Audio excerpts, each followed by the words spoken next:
Okay, welcome, Mr. Sturma. For the record, please state your name, date of birth, and state which you were born.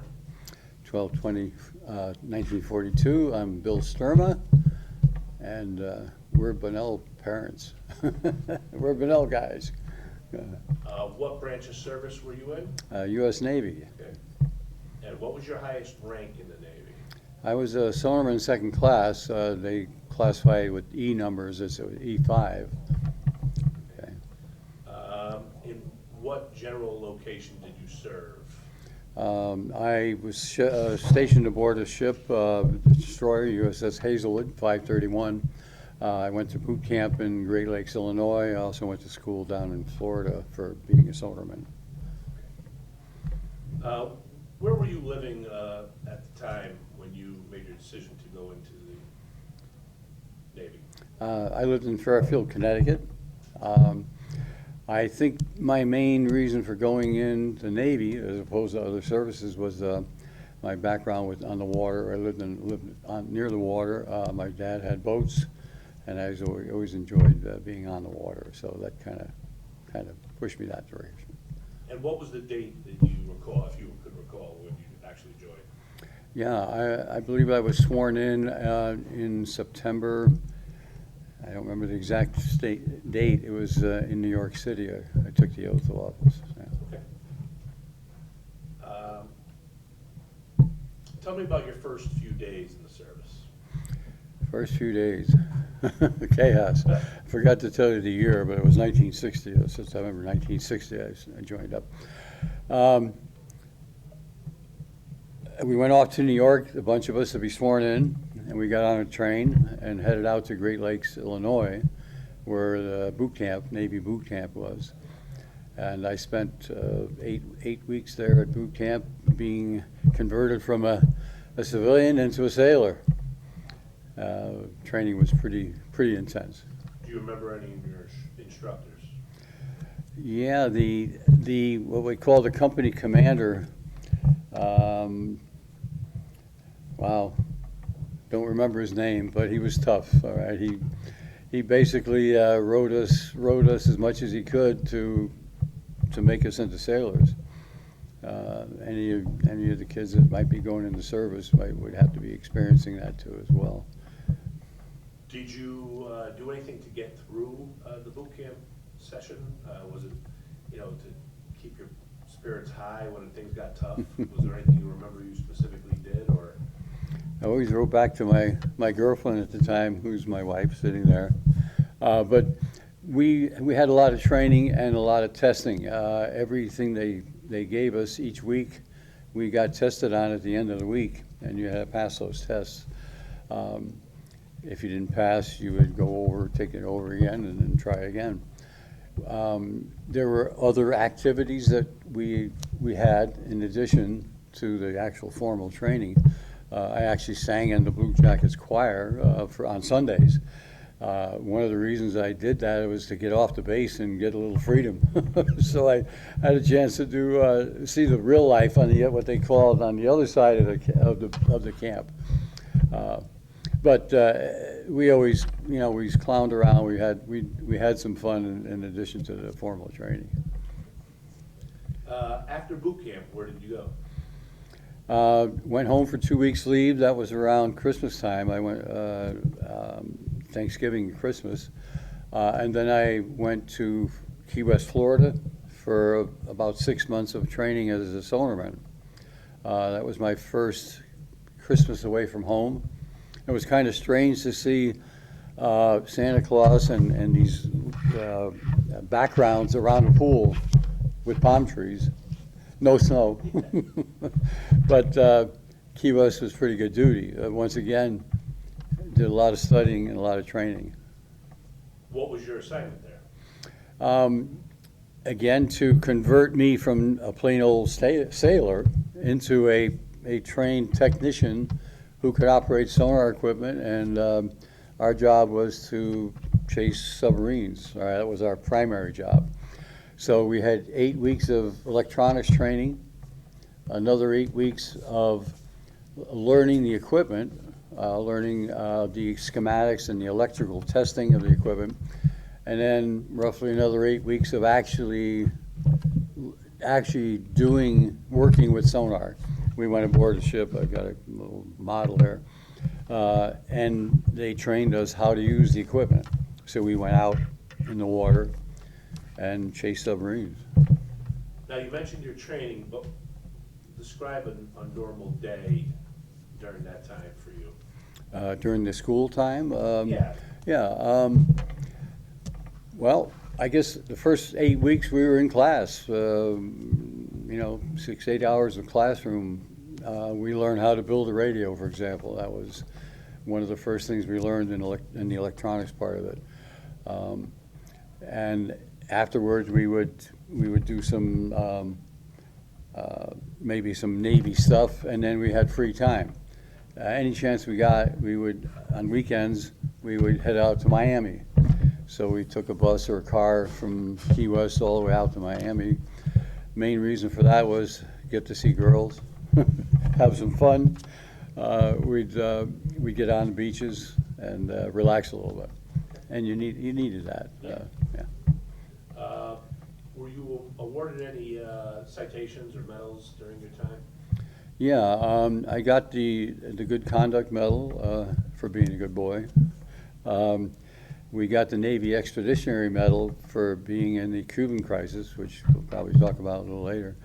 I also got the state of Connecticut medal for service, a service medal, which any Connecticut resident in the service is eligible for. Did you sustain any injuries during your time in the Navy? No, thank God. I spent my time during what we call the Cold War, where the United States and Russia were against each other, and most good guys, bad guys. We did a lot of patrolling to keep the country safe. We were never in a shooting war except for Cuba, which thank God didn't turn into a bad war, but we were prepared to do that. We had small arms training. We learned how to shoot small weapons as part of our overall proficiency. Now, this comes off the script just because from what you mentioned. You went out to sea to patrol. What was a normal time period that you'd be out at sea before you would come back in? Was there like a designated number of days, weeks?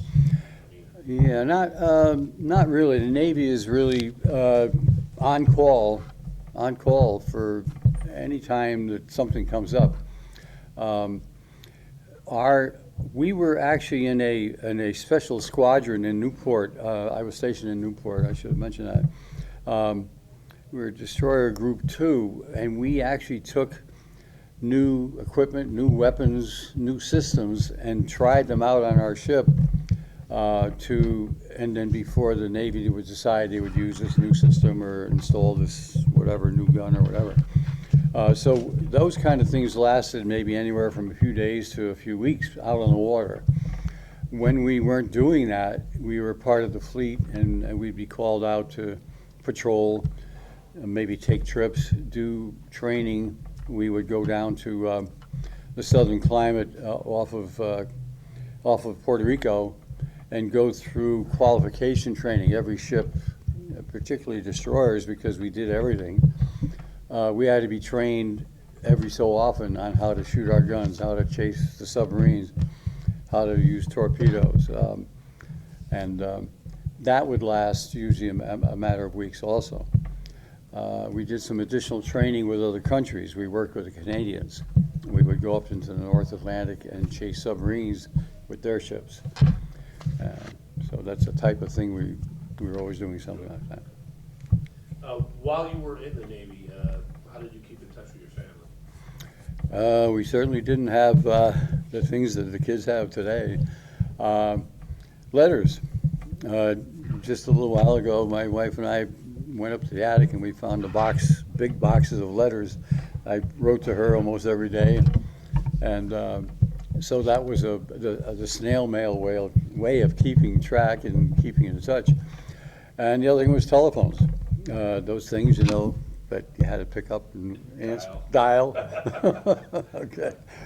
And what was unique about that is we didn't have them on ship, all right? When we were on ship, we were basically not able to communicate, except in an emergency. You could send a telegram or whatever. So whenever the ship got in port, the first thing we would do is head to the telephones. Now, in the day, okay, I'm dating myself, but in the day, there were racks and racks of walls of telephones that the guys would line up for with a handful of quarters or dimes and feed the telephones for as long as they could call, had the money to do so. And you'd call your wife, your girlfriend, your parents, whatever.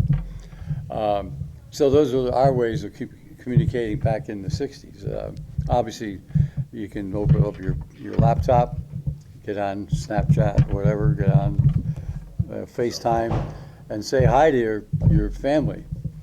Tremendous difference in today's world. Yeah. Yep. What was the food like? Actually, Navy food was probably the best. Most of the other services will say that they fed us pretty well. I probably gained 20 or 30 pounds from the time I went in to the time I got out. We always had special meals, especially like around now, the holidays. They'd have a whole menu printed up, turkey, the whole bit, turkey dinner, Christmas time, same thing. One of the best things when you had to stay on board, on Navy, there's a watch system where you stay and stay on the ship while other guys are able to leave the ship and go home for a leave or a temporary visit. When you're on the ship, you can usually get served almost personally. If I wanted to order steak and eggs for breakfast, I could have that while I was on ship. And we had great cooks. We had a couple of cooks that could take 6 eggs, 3 in each hand, simultaneously crack them, put them on the griddle, and cook your eggs any way you wanted them. Wish I could do that. But anyway, so we ate pretty well, Mike, yeah.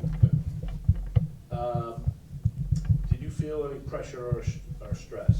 Did you run into any high tension situations? Yeah,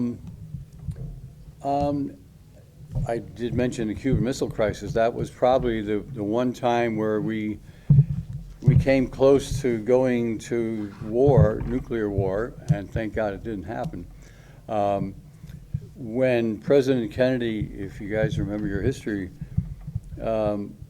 stood down the Russians and said, you've got to take those missiles out of Cuba or else. And he decided they had a lot of choices they could make. His choice was a blockade. He decided to block any more missiles and any more ships coming into Cuba. Now, they already had missiles there. They did them before we had a chance to stop that. The Navy got the word, you've got to go down there and stop those Russian ships. Our ship was one of them, so we took 2 or 3 days and we loaded up with everything we needed, guns, ammunition, weapons, food, oil, you know, everything that we needed to go to war. And 3 days later, we were on our way to Cuba. That was a stressful time. Probably the stress that we felt because we didn't have the ability to talk to our families or anything else, we were in the dark as far as what was going on, even though we were there. We were right there in person, but the people back home had more information because of television and radio, and they got more information about what was happening than we did, even though we were right there, you know, stopping the ships. That was pretty stressful.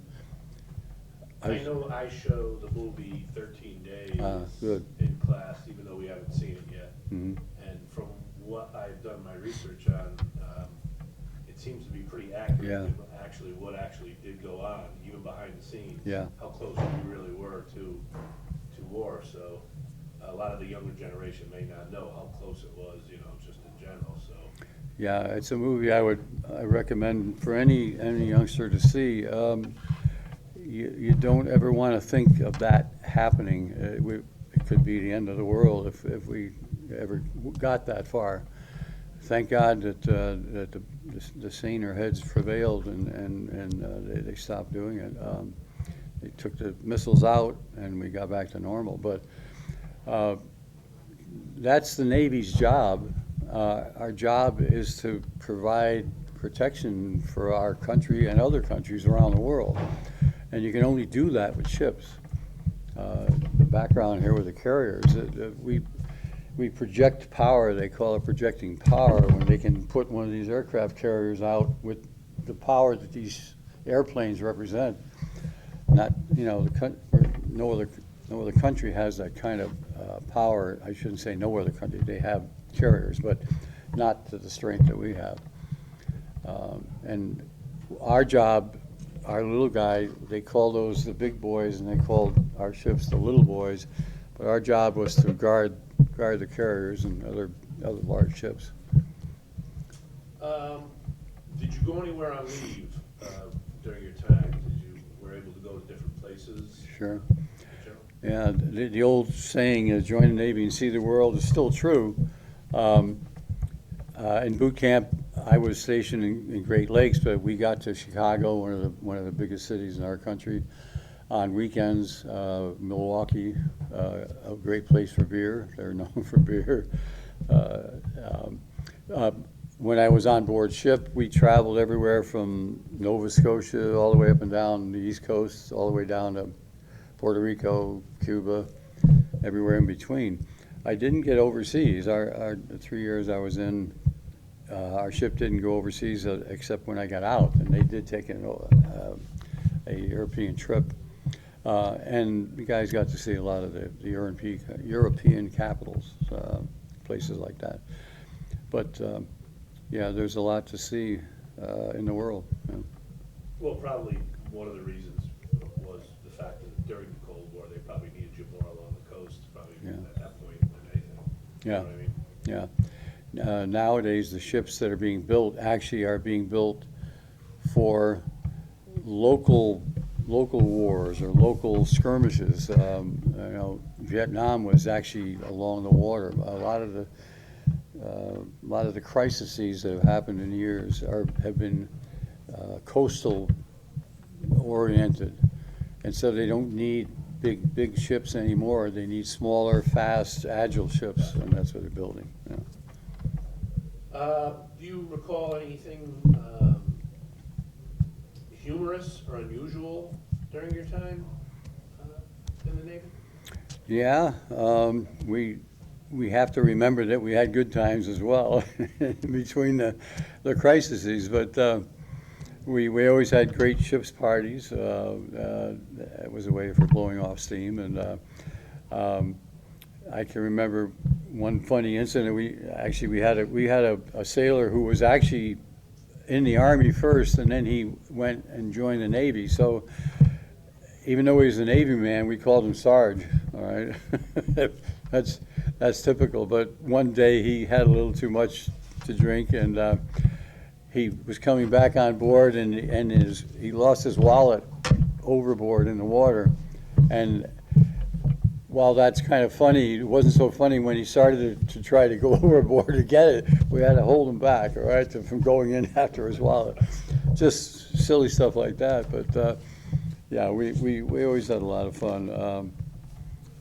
We also had I didn't talk about the Thresher, but I don't know if this is a good point to talk. That wasn't humorous. That was actually very sad. But there was a submarine called the Thresher that actually went down off of the coast of not far from, I think, Nova Scotia. It was an accident. It got flooded, and they went down and couldn't bring it back up, and they lost the whole ship. The reason I even mentioned that is we were out there, and I have a picture of me actually. We put a buoy down to mark the position of the submarine, and we brought some scientists out to try to locate it more accurately, because our equipment, our sonar couldn't go down couldn't penetrate that deep, and we brought these scientists out to help find the location of the Thresher. Where that's involving Stratford is the captain, I think his brother lived here, and I don't remember the names, but the captain's brother, I believe, lived here in Stratford, or the captain himself lived here in Stratford. And that was kind of a sad time, but that's one of the stressful times, I guess, that I had out there. I was told to ask about the food chain. Oh, the food chain, you mean, okay. We had to load our own food supplies. Once they got the food to the pier, they had to get it on the ship, and we had to bring it on. And what we always had, what we called our food gang. We would all line up along the way, and literally almost like a what do they call it, a fire brigade. When they did a fire, they would pass the buckets along. Well, we would pass the boxes of food from the pier across the gangplank into the ship, and then down into the holds. Along the way, certain things were favorite items, and favorite items, for example, like ice cream, chocolate milk, fruit, and things like that. So when the box would get to a certain level, all of a sudden the box would stop moving and the box would be opened, and as everybody went by, we would just borrow an ice cream popsicle or whatever a little earlier than we were supposed to get it. We would just, Actually stealing the food. so we were stealing our own food, okay? Because it was there. It was our food. There was nothing wrong with us having our own food just a little bit earlier, that's all. So, yeah, that's another funny, there are a lot of Navy traditions that are like that. I'll take it here. We had something we called a CBAT. And whenever a new person would come on board, we'd all gather around on the deck, and there was a box on the deck. And we'd ask this new person, hey, did you ever see the CBAT? And he said, well, no. Well, come on, we'll show you the CBAT.